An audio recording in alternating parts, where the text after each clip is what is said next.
Sabarmati online classes में आप सभी का स्वागत है। तो इस वीडियो में हम क्लास 12 हिंदी के अंतर्गत राष्ट्र के स्वरूप जो चैप्टर है इसका इम्पोर्टेंट गद्यांश देखेंगे। गद्यांश जो होता है ये 10 मार्क का आता है। इसमें हमारे 5 क्वेश्चन होते हैं और प्रत्येक क्वेश्चन 2 नंबर का होता है। तो ये हमारा पूरा गद्यांश है राष्ट्र के स्वरूप पाठ का, जिसके लेखक हैं डॉक्टर वासुदेव शरण अग्रवाल जी। अब चलिए देखते हैं कि इसमें किस प्रकार से क्वेश्चन पूछे जाते हैं राष्ट्र के स्वरूप जो गद्यांश है इसको लेकर। तो प्रश्न हमारे कुछ इस प्रकार से होंगे कि उपर्युक्त गद्यांश को पढ़कर निम्नलिखित प्रश्नों के उत्तर दीजिए। पहला क्वेश्चन यहाँ पर पूछा गया है कि प्रस्तुत गद्यांश किस पाठ से लिया गया है और इसके लेखक कौन है, हमें ये बताना है। तो सबसे पहले हम इसका उत्तर लिखेंगे। तो चलिए देखते हैं, ये हमारा गद्यांश दिया गया है राष्ट्र के स्वरूप पाठ का, जिसके लेखक हैं डॉक्टर वासुदेव शरण अग्रवाल जी। तो सबसे पहले हम इस गद्यांश को पढ़ लेते हैं। भूमि का निर्माण देवों ने किया है, वह अनंत काल से है। उसके भौतिक रूप, सौंदर्य और समृद्धि के प्रति सचेत होना हमारा कर्तव्य है। भूमि के पार्थिव स्वरूप के प्रति हम जितने अधिक जागरूक होंगे उतनी ही हमारी राष्ट्रीयता बलवती हो सकेगी। यह पृथ्वी सच्चे अर्थों में समस्त राष्ट्रीय विचारधाराओं की जननी है। जो राष्ट्रीयता पृथ्वी के साथ नहीं जुड़ी वह निर्मूल होती है। राष्ट्रीयता की जड़ें पृथ्वी में जितनी गहरी होंगी उतना ही राष्ट्रीय भावों का अंकुर पल्लवित होगा। इसलिए पृथ्वी के भौतिक स्वरूप की अद्योपरांत जानकारी प्राप्त करना, उसकी सुंदरता, उपयोगिता और महिमा को पहचानना आवश्यक धर्म है। तो हम लोग फर्स्ट उत्तर में लिखेंगे कि प्रस्तुत गद्यांश, क्योंकि ये हमारा क्या है, गद्यांश है। ये बात ध्यान रखिएगा क्योंकि इसमें आप लोग बहुत गलती करते हैं। तो प्रस्तुत गद्यांश हमारी पाठ्य पुस्तक, प्रस्तुत गद्यांश हमारी पाठ्य पुस्तक कहाँ से लिया गया है, हमारी पाठ्य पुस्तक गद्य गरिमा के, मीन्स एक प्रकार से संदर्भ जैसा ही होगा ये हमारा उत्तर।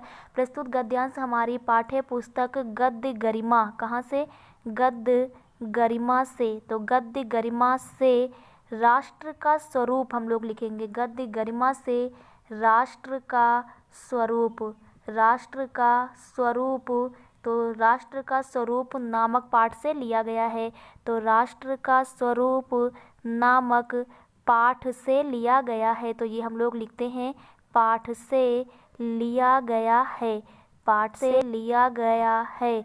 आगे हम लोग इसके लेखक का नाम लिखेंगे। तो इसके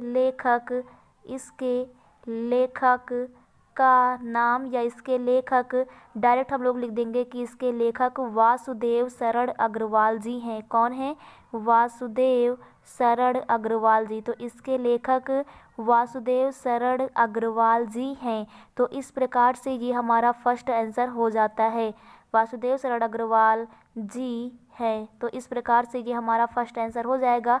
फिर प्रस्तुत गद्यांश हमारी पाठ्य पुस्तक गद्य गरिमा से राष्ट्र का स्वरूप नामक पाठ से लिया गया है। कहाँ से, राष्ट्र का स्वरूप नामक पाठ से लिया गया है। और इसके जो लेखक हैं वो कौन है, वो हैं वासुदेव शरण अग्रवाल जी। इसके बाद हम लोग सेकेंड क्वेश्चन पढ़ते हैं। तो सेकेंड क्वेश्चन इस प्रकार से है कि किसके सम्मिलन से राष्ट्र का स्वरूप बनता है। तो राष्ट्र का स्वरूप किसके सम्मिलन से बनता है, तो इस गद्यांश में बताया गया है कि जो भूमि है, जो पृथ्वी है और इस पर रहने वाले जो लोग हैं, इन्हीं को मिलाकर ही तो बनता है राष्ट्र का पूरा स्वरूप। पूरा एक राष्ट्र कैसे बनता है, जो हमारी पृथ्वी है और इस पर रहने वाले जो लोग हैं, इनके मिलने से ही राष्ट्र का स्वरूप बनता है। तो इसके बाद हम लोग सेकेंड आंसर लिखते हैं। उत्तर नंबर हमारा सेकेंड हो जाएगा। सेकेंड में ये पूछा गया है कि किसके सम्मिलन से राष्ट्र का स्वरूप बनता है। तो हम लोग लिखेंगे कि भूमि, किससे, भूमि और भूमि पर बसने वाले लोग, भूमि कॉमा भूमि पर बसने वाले लोग। तो भूमि और भूमि पर बसने वाले लोगों, बसने वाले लोगों की संस्कृति, बसने वाले लोगों की संस्कृति। तो पृथ्वी जो है और पृथ्वी पर जो बसने वाले लोग हैं, इनकी संस्कृति के सम्मिलन से, इनकी संस्कृति के सम्मिलन से क्या बनता है, राष्ट्र का स्वरूप बनता है। ये तो आपका चैप्टर का नाम ही है, सम्मिलन से राष्ट्र का स्वरूप बनता है। तो राष्ट्र का स्वरूप बनता है, किससे बनता है, तो तो जो भूमि है और भूमि पर रहने वाले लोग हैं, इनके सम्मिलन से राष्ट्र का स्वरूप बनता है। तो ये हमारा सेकेंड आंसर हो जाएगा। इसके बाद जो थर्ड हमारा क्वेश्चन पूछा गया है वो इस प्रकार से है, यह पृथ्वी सच्चे अर्थों में किसकी जननी है। तो यहाँ पर बताया गया है कि जो पृथ्वी है ये सच्चे अर्थों में जितनी भी राष्ट्रीयता की विचारधाराएं हैं उनकी जननी है। ये कहा गया है कि समस्त राष्ट्रीय विचारधाराओं की जननी है। तो इसको हम लोग उत्तर नंबर थर्ड में लिखेंगे। तो यहाँ पर हम लोग आंसर डाल लेते हैं, ये हमारा हो जाएगा उत्तर नंबर थर्ड, जिसमें क्वेश्चन में पूछा गया है कि जो पृथ्वी है ये सच्चे अर्थों में किसकी जननी है। तो हम लोग लिखेंगे यह पृथ्वी सच्चे अर्थों में, यह पृथ्वी सच्चे अर्थों में। तो यह पृथ्वी सच्चे अर्थों में किसकी जननी है। तो पृथ्वी सच्चे अर्थों में समस्त विचारधाराओं, क्योंकि ऊपर बात की गई है ना, तो समस्त विचारधाराओं की। तो यहाँ पर हम लोग लिखेंगे समस्त विचारधाराओं की, समस्त विचारधाराओं की जननी है। तो यहाँ पर हम लोग लिख देते हैं कि समस्त विचारधाराओं की जननी है। और जो राष्ट्रीयता, क्योंकि ये बात की गई है कि जो राष्ट्रीयता जो है पृथ्वी से जुड़ी नहीं है वो निराधार है, तो वो भी हम इसी में जोड़ देंगे। और जो राष्ट्रीयता किसी से जुड़ी हुई नहीं है, और जो राष्ट्रीयता पृथ्वी से जुड़ी नहीं है, जो राष्ट्रीयता पृथ्वी से जुड़ी हुई नहीं है, पृथ्वी से जुड़ी हुई नहीं है, वह क्या है, वह निराधार है। मीन्स उसका कोई आधार नहीं है, वह निर्मूल है, तो वह निराधार है। इस प्रकार से हमारा आंसर नंबर थर्ड भी कंप्लीट हो जाता है। इसके बाद हम लोग जो हमारा फोर्थ क्वेश्चन है वो देख लेते हैं। तो फोर्थ क्वेश्चन यहाँ पर पूछा गया है कि भूमि का निर्माण किसने किया है। तो यहाँ पर शुरुआत के ही लाइन में बताया गया है कि जो भूमि है इसका निर्माण देवों ने किया है। तो ये हम लोग उत्तर नंबर 4 में लिखेंगे। तो यहाँ पर हम लोग डाल लेते हैं आंसर नंबर 4। आंसर नंबर 4 में हम लोग लिखेंगे कि जो भूमि है, भूमि का निर्माण